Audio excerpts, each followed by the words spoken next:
एक सविस्तर रिपोर्ट बघूया। जम्मू काश्मीर, हिमाचल, उत्तराखंड सारखीच परिस्थिती पंजाबमध्ये देखील निर्माण झाली आहे। पंजाबच्या 8 जिल्ह्यांमध्ये धोकादायक पूरस्थिती आहे। यामुळे पंजाब सरकारने पूरग्रस्त भागात पोलीस आणि सैन्याचे जवानही तैनात केलेत। पठाणकोटच्या माधोपूरमध्ये सैन्याच्या जवानांनी हेलिकॉप्टरमधून राबवलेलं रेस्क्यू ऑपरेशन सध्या चर्चेचा विषय ठरलाय। बघूयात।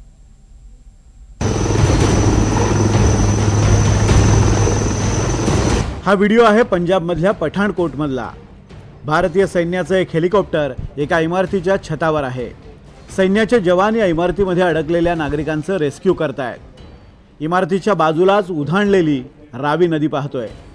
या नदीच्या अकराळ विक्राळ प्रवाहामुळे इमारत हळूहळू नदीत कोसळते। थोड्याच वेळात ही इमारत नदीत कोसळली, पण तोपर्यंत सैन्याच्या जवानांनी या इमारतीमधील नागरिकांना बाहेर काढलं होतं। हा व्हिडिओ सध्या सोशल मीडियावर चांगलाच व्हायरल होतोय। सैन्याच्या साहसाचंही कौतुक केलं जातंय।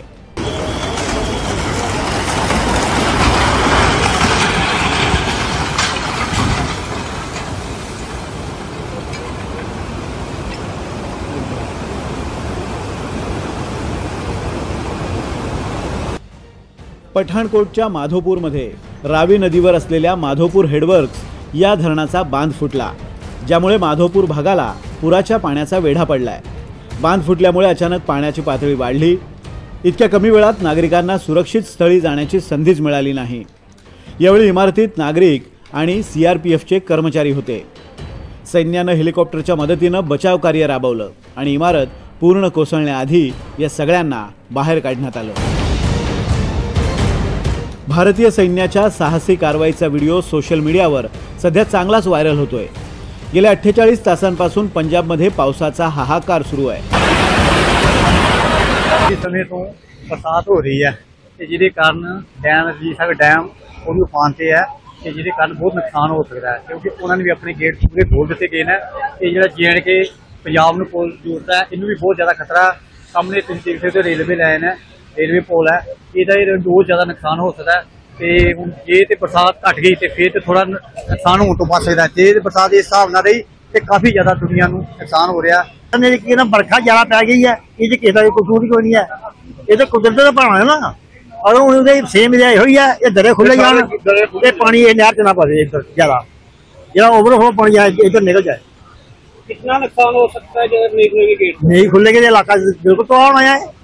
ये पठान का एरिया जितना भी पानी नुकसान होना है इलाके का। अभी कैसे हालात है पानी के? पानी के हालात माड़े ने। 23 पैकी 16 जिल्ह्यांना महापुराचा फटका। रावी, बियास, सतलज या नद्यांनी धोक्याची पातळी ओलांडली आहे। अनेक भागात नागरिकांचं सुरक्षित ठिकाणी स्थलांतर करण्यात येत आहे। याशिवाय महापुरामुळे शेतकऱ्यांचंही मोठं नुकसान झालंय। तब्बल 44,899 हेक्टर शेतीची जमीन पाण्याखाली गेली आहे। एकट्या सुलतानपूरमध्ये 10,000 एकर इतकं क्षेत्र बाधित झालंय। माधोपुर में ऐसे जो फ्लड के हालात है वैसे तो देख रहे हैं, आप भी देख रहे हैं उसमें। तो वैसे इरिगेशन डिपार्टमेंट जो भी है सारे ऑफिसर लोग भी लगी हुई है इसको कंट्रोल करने में। होपफुली ये कंट्रोल में रहेगा। मैं कहना चाहना कि जो पहाड़ा तो लगातार बारिश होने के कारण जो पानी का जल सतर है वो ज्यादा बढ़ गया है, जिसके कारण डैम तो पानी छड्या गया है। तो इतने माधोपुर के विच कई दरे खुले तो कई नहीं खुले, जिसके कारण काफी मतलब पानी का जरा बहाव है बहुत ज्यादा तेज है और दोनों पुलों का मतलब डिगन का भी खतरा है जिस हिसाब का पानी का बहाव। पूरस्थितीशी सामना करण्यासाठी पंजाब सरकारने पूर नियोजन समिती गठीत केली आहे। यात पोलिसांसोबत सैन्याचे जवानही पूरबाधित क्षेत्रांमध्ये मोर्चा सांभाळत आहेत। Bureau report, NDTV Marathi.